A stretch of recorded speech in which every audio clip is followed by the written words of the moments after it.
De remplacement de disque sur une 207. Donc les disques avant, ici c'est une RC. Donc vous avez l'étrier à enlever, ensuite le porte-étrier, puis on enlèvera donc ces deux vis, on enlève le disque, on nettoie la surface, on remonte tout. On va voir ça étape par étape. Donc la première des choses sera d'enlever la graffe. On voit ça. Première des choses, on bloque le disque pour enlever les deux vis ici. C'est pas serré très fort, hein. Là c'est du Torx de 30. Voilà, on enlèvera les disques. Alors après, pour la graffe, donc la graffe qui est ici, c'est très simple, repérer la position. Donc on ne va pas se tromper, mais bon, repérer quand même. Là vous avez juste à soulever, voilà, et pareil ici, voilà, on dépose la graffe, très simple. Ensuite on aura donc ici et ici on aura deux vis, donc c'est du BTR de 7. Voilà, sur cette voiture c'est du BTR de 7. Donc on a juste à prendre l'outil qui va bien. Donc nous on a un bras de force avec une douille, donc exprès pour recevoir la laine. Voilà, une de 7, hein, sinon une clé à laine standard ça fait. Donc ici à l'intérieur, des fois il y a des caches, ici il n'y en avait pas, mais bon, normalement il y a des caches. Voilà, et puis ben, une fois qu'on l'a mis, on dévisse.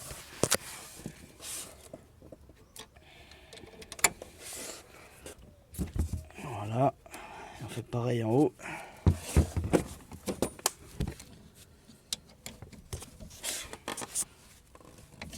Voilà, bon, une fois que c'est fait, on peut avec appliquer.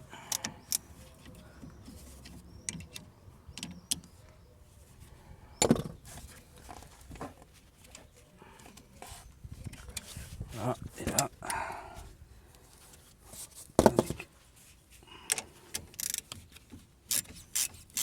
Pour les enlever en plein, il faut les dévisser complètement. Et vous les sortez un peu du logement, ça va aider à enlever l'étrier.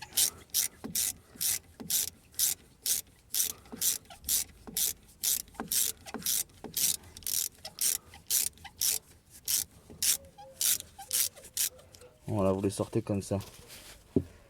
Au moins ça bloque pas. Vous faites les deux dans cette position. Ensuite voilà, on va sortir. Maintenant, pour sortir l'étrier, l'idéal, parce que bon ça va coincer un peu au niveau des plaquettes, c'est de faire levier derrière la plaquette à cet endroit. Ou alors ici, si vous avez la place, vous faites ça. Hop. Comme ça repousse un peu le piston et ça permet de l'enlever plus facilement. Voilà. Donc là vous faites attention au flexible de frein. Donc bon, nous on les change pour passer sur des Zimmermann percés. Donc voilà, côté esthétique et puis bon côté sécurisant niveau performance. On va donc enlever les plaquettes, hein. Vous avez juste à tirer, enfin c'est facile. Celui-là c'est pareil, vous avez la plaquette qui est ici, qui est accrochée derrière. Vous voyez, juste à tirer droit.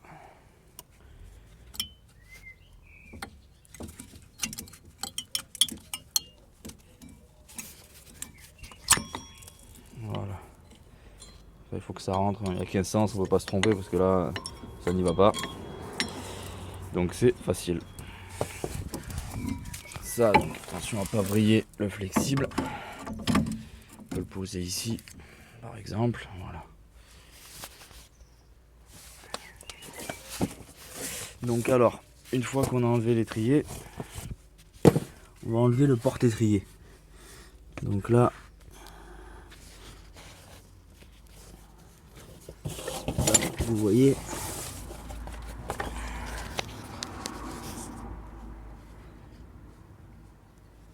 Donc il y a 2 vis de Torx à enlever. Et puis ensuite donc on enlève l'étrier en 2,55. Par contre c'est serré très fort. Prenez un bras de force ou un grand bras de levier. Ici aussi, en haut.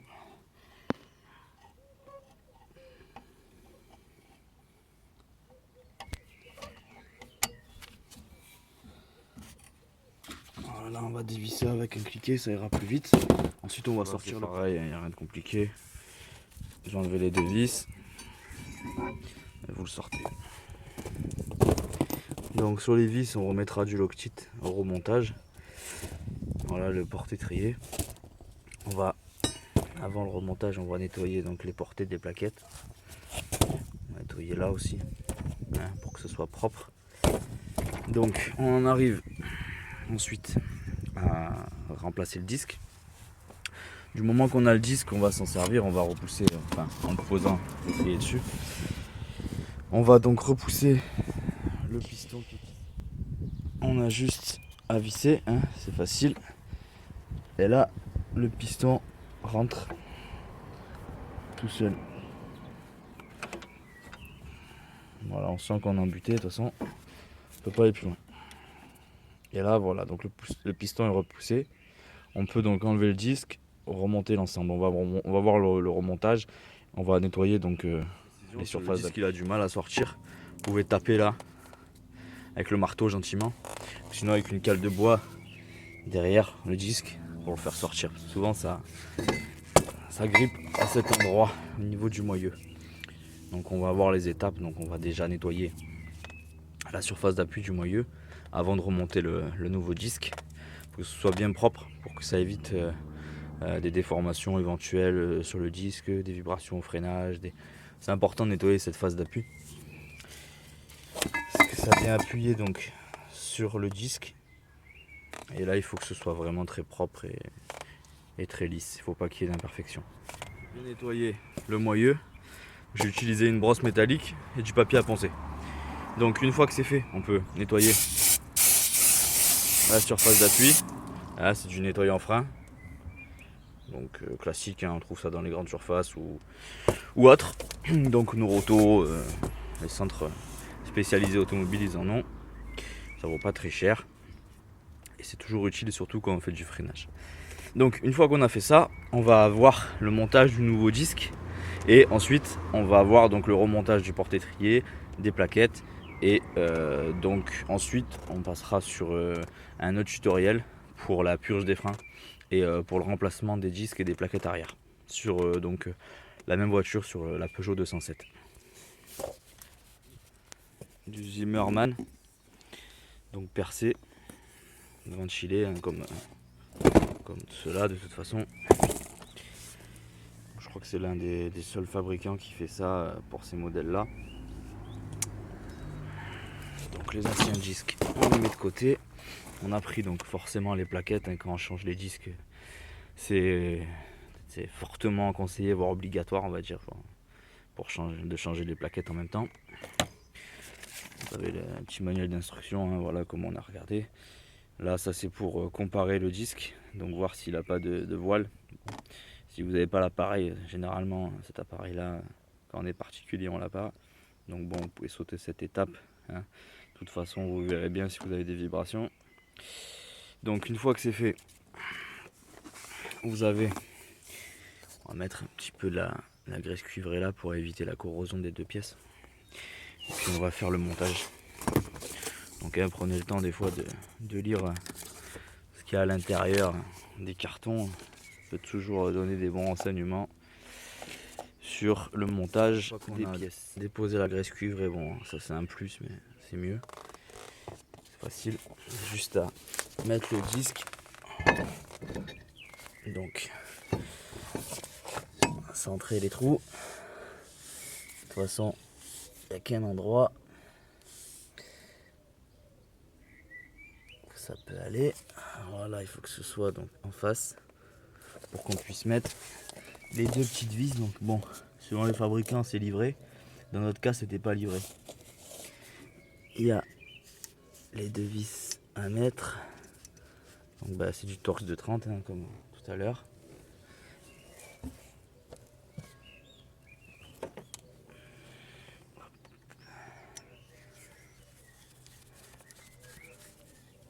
On va mettre l'autre. Puis on bloquera tout à l'heure les deux vis en mettant le porte-étrier, c'est plus simple.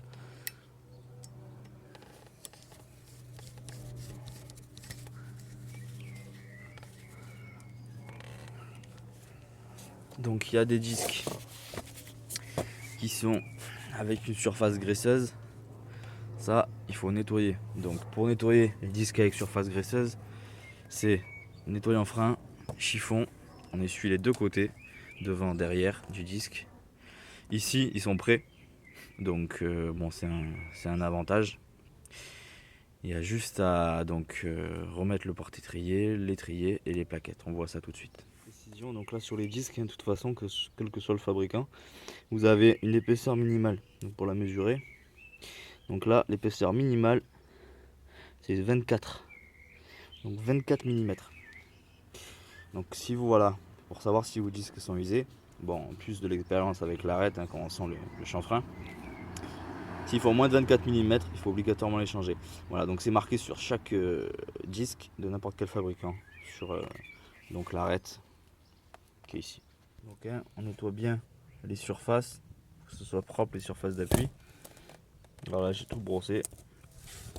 Donc pour remettre le porte-étrier, c'est facile. On a vu ça tout à l'heure. On prend les disques. Donc les vis, j'ai mis du frein filet dessus pour éviter que ça se desserre.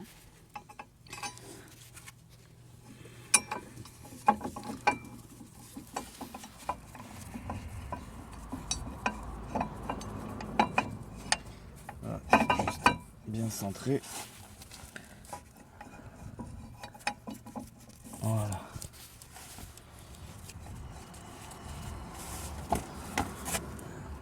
Donc là pareil, j'ai mis du frein filet.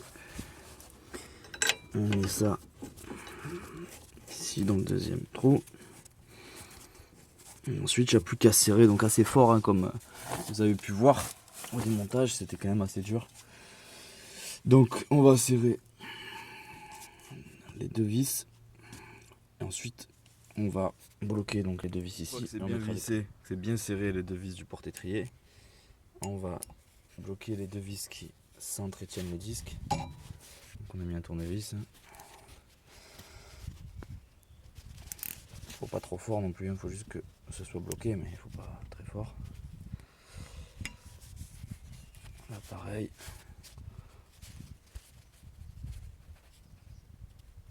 Voilà. Là on va mettre l'étrier avec les plaquettes. Donc là sur les plaquettes j'ai mis un petit peu de graisse cuivrée. Voilà, moi ça coulisse bien. Voilà.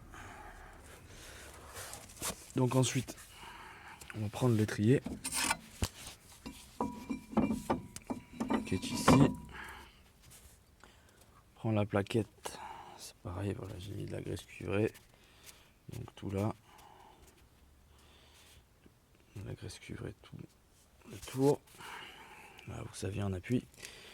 Donc là, pour mettre la plaquette dans l'étrier,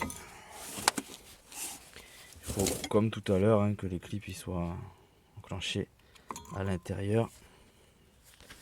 Et ça fait clac quand ça vient dedans.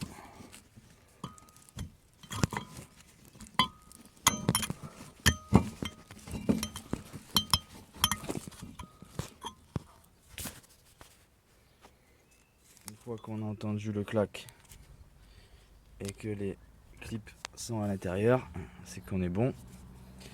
Là on pousse ça, pas que ça nous gêne. Quand on va mettre l'étrier.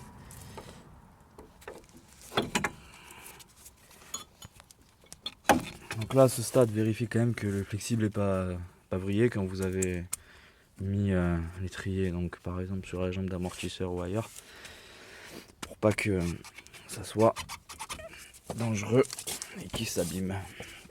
Donc une fois qu'on en est là, on a juste à remettre les deux vis donc, qui viennent se fixer sur le porte-étrier et l'agrafe. On voit ça tout de suite. Voilà, une fois qu'on a resserré, donc un peu moins fort quand même que le porte-étrier, il faut bien les serrer, mais quand même moins fort que le porte-étrier. Donc après, on n'a plus que l'agrafe à remettre, de toute façon, c'est le sens. Dans ce sens, plus qu'à clipper. Voilà, donc vérifier qu'il n'y ait pas d'autres anomalies sur le train avant. Du temps qu'on y est, hein, c'est facile. On n'a plus la roue, donc c'est assez facile. Vérifier voilà, le flexible. Ensuite, on va voir les différents tutoriels. Donc, concernant la purge liquide de frein, on va voir éventuellement sur cette même vidéo, ou alors dans une autre vidéo, je vais voir pour faire les disques et les plaquettes arrière. Donc, ou ce sera sur cette vidéo, ou alors ce sera sur une autre vidéo. Il y aura le lien de toute façon sur cette vidéo si c'est sur une autre. Alors, donc pour ça, il n'y aura plus qu'à remettre l'agrafe. Hein, c'est facile. Avec une pince, on en remet facilement. On nettoie avec le nettoyant frein, parce que peut-être on a mis 2-3 saletés sur le disque pour que ce soit bien propre. Ensuite, une fois qu'on a fait ça, il faut répéter cette étape du côté droit du véhicule. Là, on était sur l'avant gauche, donc on fait de l'autre côté sur l'avant droit. Il y a juste à répéter cette étape. Je ne vais pas le mettre du côté droit, c'est exactement la même chose. Donc voilà, quand vous faites les disques et les plaquettes, c'est des deux côtés du véhicule. Et si vous faites les plaquettes, que les disques sont bons, vous pouvez faire que les plaquettes. Mais si vous changez les disques, il faut faire disques et plaquettes. Dernière chose, une fois que vous avez changé disques et plaquettes, vous regardez sur le papier. Généralement, c'est 250 à 300 km en évitant les gros freinages brusques, les gros freinages de bourrin, on va dire. Donc voilà. Et une fois que vous avez donc fait les deux côtés, avant de repartir, quand vous montez dans le véhicule, vous pompez plusieurs fois la pédale de frein. C'est important, parce que comme on a fait revenir les pistons, le premier freinage, vous n'aurez rien. Comme le piston ne sera pas en contact avec la plaquette et la plaquette le disque, il faut appuyer plusieurs fois jusqu'à ce que la pédale soit dure. Au moins, voilà, au premier freinage, vous avez du mordant, ne pas se laisser avoir, échanger les disques et les plaquettes. Et voilà, de ne pas avoir le freinage du premier coup, ça peut surprendre. Pompez plusieurs fois une fois que vous avez fini donc, de remonter disques et plaquettes et les roues.